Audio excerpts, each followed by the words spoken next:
Lüotüoh Khristan Jinla ca đông như tươi ang theo ang lan yo me ang sao san lạc nang e yen pa theo từ me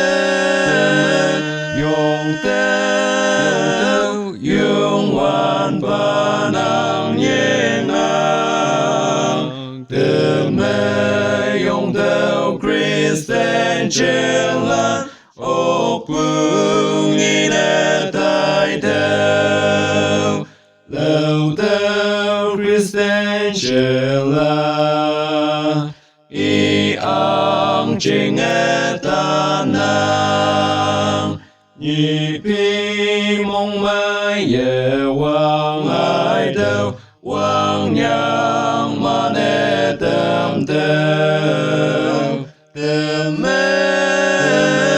yong theo yong wan pa nang nhẹ nang tâm me yong theo Khristan Jinla ốc vương nghi nè tai theo Lüotüoh Khristan Jinla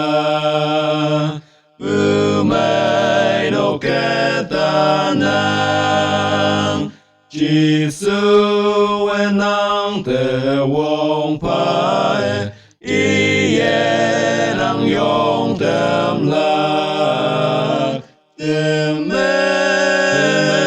yong theo yung wan pa nang nhẹ nang tâm me yong theo Khristan Jinla ốc vương nghi nè tai theo y tăng bem lối tâm theo y ya mi me kem theo ang pa lan ang pa te chaya chin lan te me yong theo te me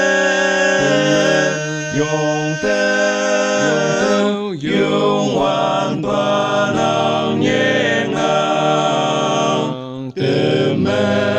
yong theo Khristan Jinla